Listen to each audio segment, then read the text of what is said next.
Shalom. I would like to share with you a few thoughts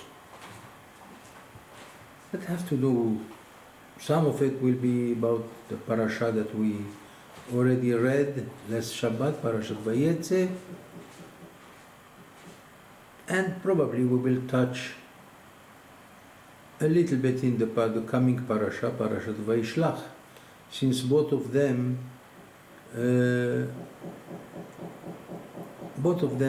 they discuss the life of our father Jacob.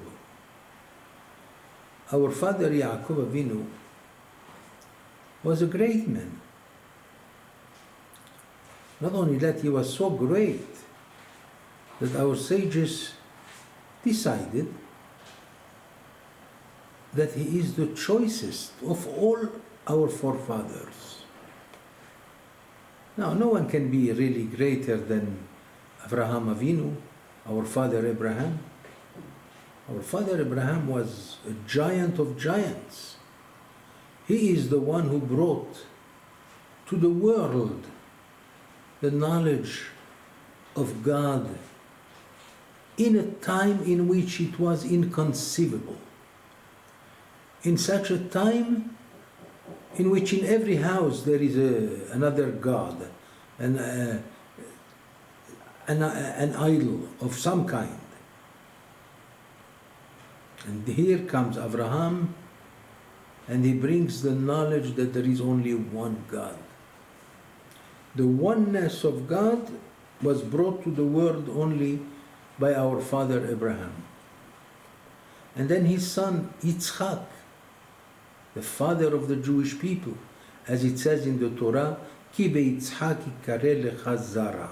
The real son of Abraham is Yitzchak. And here comes the third father, Yaakov, probably a great man, but apparently very insignificant. Why? Because the Torah describes Yaakov to be Yaakov ish tam yoshev ohalim. Explained in a simple way, it means that Yaakov was a simple man.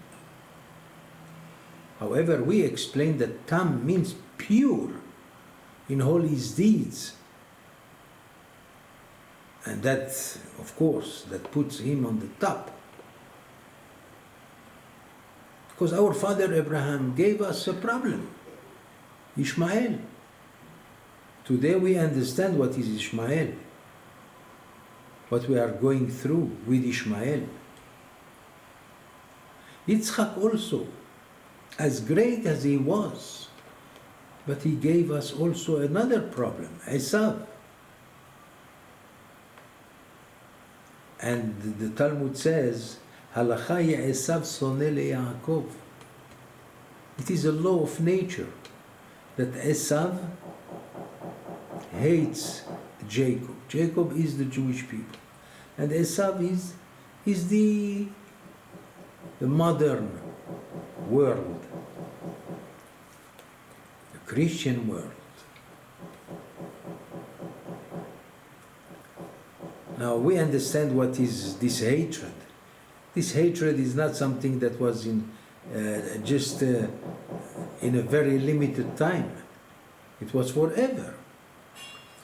And that's anti-Semitism. We, the Jews, we know what is anti-Semitism. We know what anti-Semitism has done to us.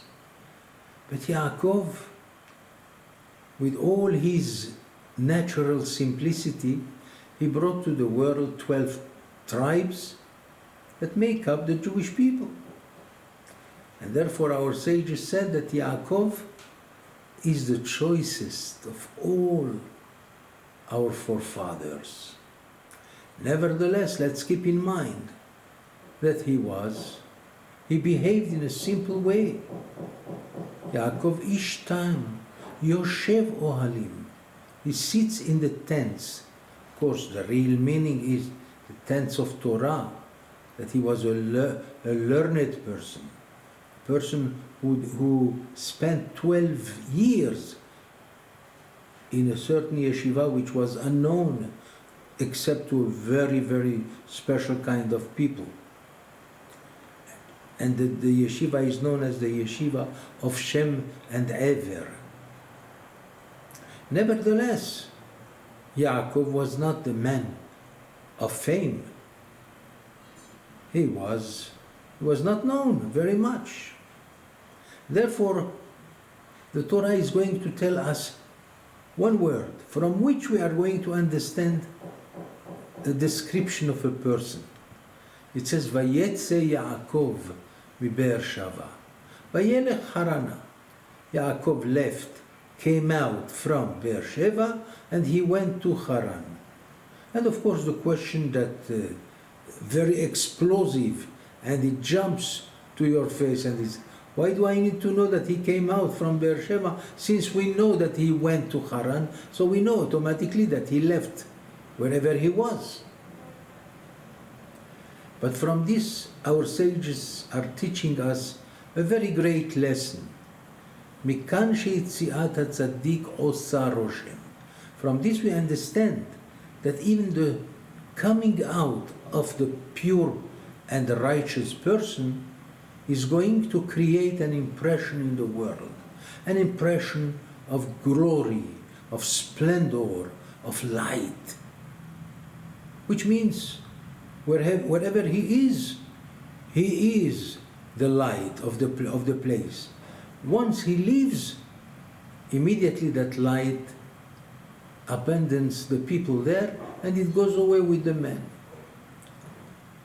And that's what it says, that he went out to teach me that the coming out of Yaakov also yielded an impression of total obscurity in the place.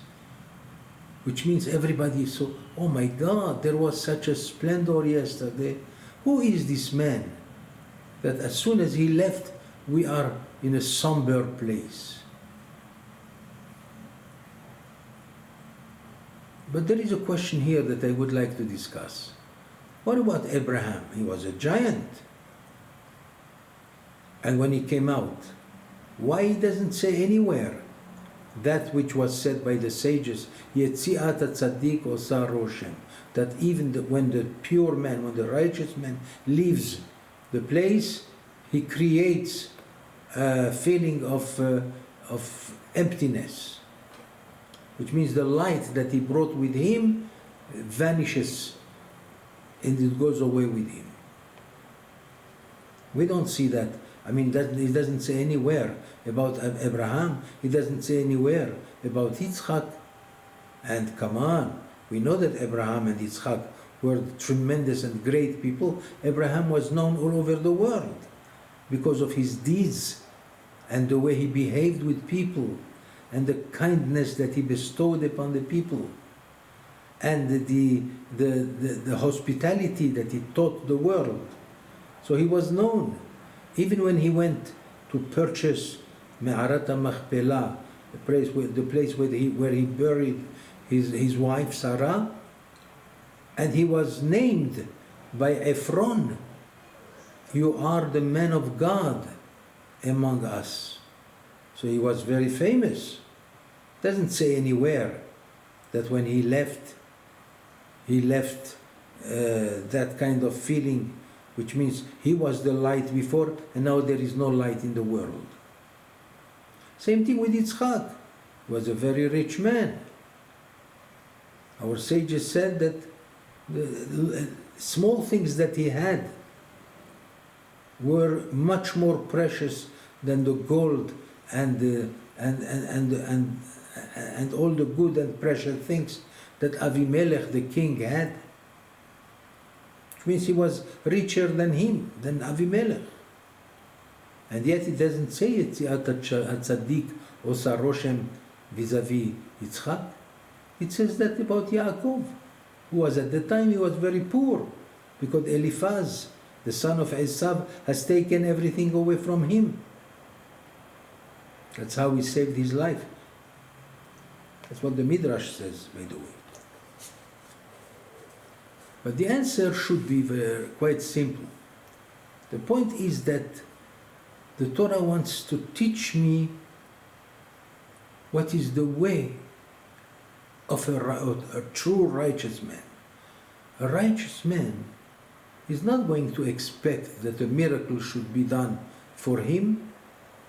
He is a person prepares himself for everything.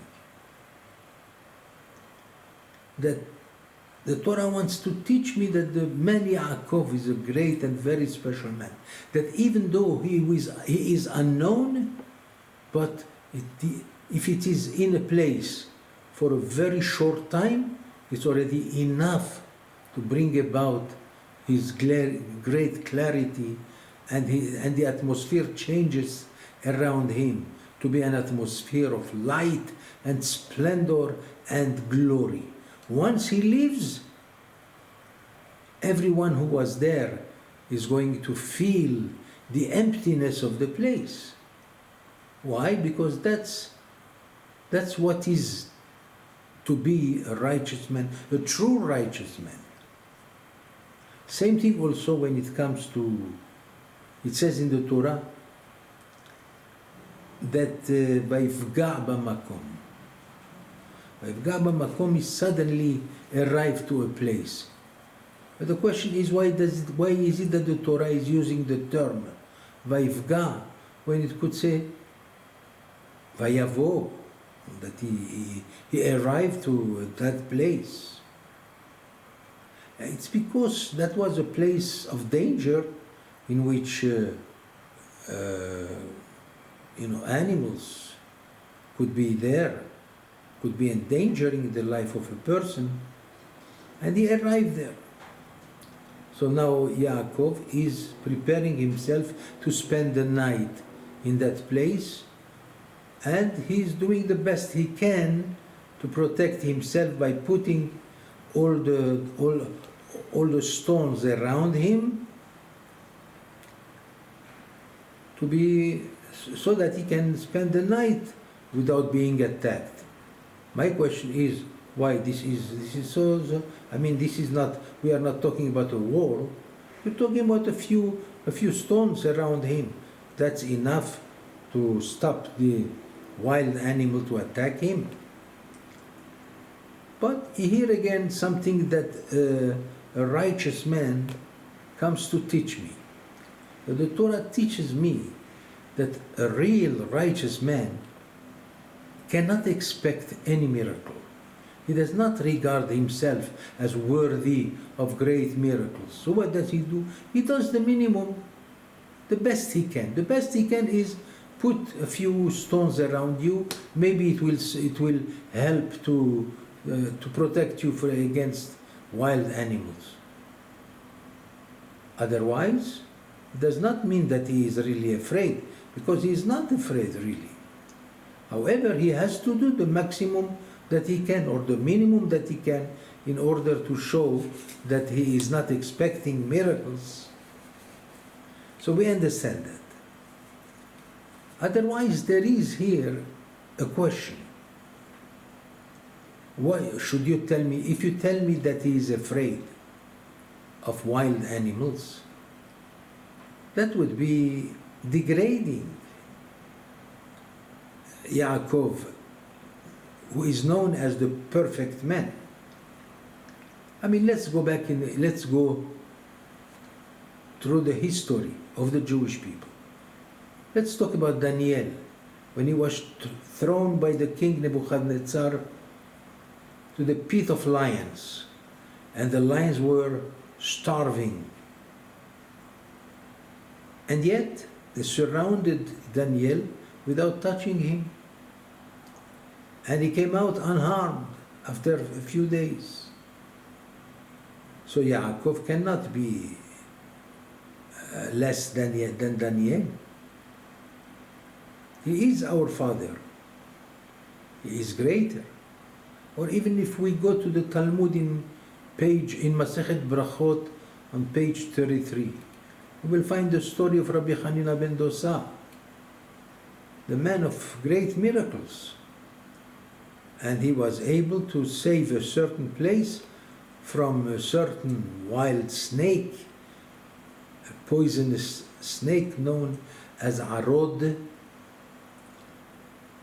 and the people came to Rabbi Hanina to tell him about the danger of this kind of serpent. And he said, show me the place where he comes from. And they showed him a certain hole. He put his foot on that hole, and when the snake came out, then you know who was killed? The snake was killed. And then Rabbi Hanina took the snake and he put him around his shoulders, and he went to the yeshiva. And he said to them, look upon the snake to teach you that it's not the snake that can kill, it's the sin. If there is no sin, no one can harm you. Well, Yaakov could have thought the same. He is a man, if the Torah describes Yaakov as a man without sin, Yaakov ishtam, no sin whatsoever, then there is no reason for him to fear anything. So how come we see now our sages are telling us that based on the verse Vayifga b'makom that he did his best to protect himself? The answer is very simple. Of course, I could prolong this talk by telling you stories about Rabbi Chaim ben Attar, who faced a lion, and the lion ran away from him. And Rabbi Yaakov Abu Chatzira also, 200 years ago, same thing. But Yaakov Avinu had to behave in such a way to show that I am not a righteous man. I'm not the kind of person who is going to expect a miracle to be done for me. That's the reality of righteousness. Real righteousness is not to consider yourself righteous and to do the best you can to protect yourself, and that's it. And that is something that we should learn. Let us just go into, since we touched this verse, Vayifga b'makom Vayalen sham ki ba hashemesh, and suddenly the sun, set in, and from the day that where he was trying to pray mincha, suddenly it became night, and the prayer became arvit, and that's why the prayer of arvit is optional in the beginning, but now it is obligatory, no question about it. So it was known as Tfilat Reshut. Well, that's another discussion. And then the verse continues by saying, Vaikach me'avnei hamakom, and he took from the stones of the place. The word place, makom, appears in the second time in the verse, and then Vayasem mera'ashotav, he puts all the stones around him, Vayishkav makomahu, and then he slept in that place. Again we see for the third time the word makom, hamakom. And this definitely, the words makom appears 3 times in the same verse. And that required explanation, because that's not the way of the Torah. And the sages that lived, the first one is Rabbeinu Bachya, the Sephardi, who was a great Kabbalist, and also famed by the fact that he was also the disciple of the Ramban, Rabbi Moshe ben Nachman, as well as later on the Abravanel. Both of them said the following, that those 3 times that we see the word makom, because makom in Hebrew means the place, and that place was, what was that place? So Rashi says that the place was Hara Moriah, Mountain Moriah. That's where was the binding of Yitzchak, which Avraham Avinu did with his son Isaac. And that place became very holy. That was the divine presence was there, and that's where Bet HaMikdash, the tabernacle, was built later on. So we see here that the place Hamakom, the place, appears 3 times. So the first one, according to the commentators that I have mentioned. First one is the first Bet HaMikdash. The first tabernacle was destroyed, right? In the year 586, before the Common Era, was destroyed, and that is, you could understand this by the fact that it says Vayalen Sham Kiba Hashemesh. Kiba Hashemesh means the setting of the sun, and the setting of the sun is a mashal, is a parable for the destruction of the temple, because that was a real setting of the sun of the Jewish people. And then after 70 years, the second tabernacle, the second Bet HaMikdash, was rebuilt again by the people who came back from Babylon. It was about 50,000 people who came also under the leadership of Ezra, HaSofer, and Nehemiah, and others, and they built again the second temple. The second temple, as good as it was, but there were several things, many things that were missing, that were in the time of the first temple. In the first temple they were there, but there were no more in the second temple, no more. And that is hinted in the words Vayikach me'avnei hamakom, that Yaakov took from the stones around him in that place. From, that means not all of them, and that gives us the hint that some in the second temple, a few things were missing that existed in the first temple. All right, so the second temple was also destroyed, right? Approximately 1900 years ago, 1950 years ago. And then, since then, the Jewish people, it's almost 2,000 years that we are dispersed all over the world, but thank God today we came back to the land of Israel. A real part of the Jewish part of the population of the Jewish people all over the world came to the land of Israel, and we are hoping that God will have mercy upon us to bring us the Mashiach, so that he can rebuild again the third temple, because the third temple, we have a belief that it will never be destroyed anymore. And that is hinted in the last part of this verse that we have mentioned, and it says, Vayishkav b'makom hahu. And the word makom, place, appears for the third time, which means Jacob finally slept in that place, and sleeping is the kind of taking a nap, and that means to sit down finally and relax, which is a parable to see that the third temple will be rebuilt and will never be destroyed again. Let's hope and pray that in our time, which is really tumultuous,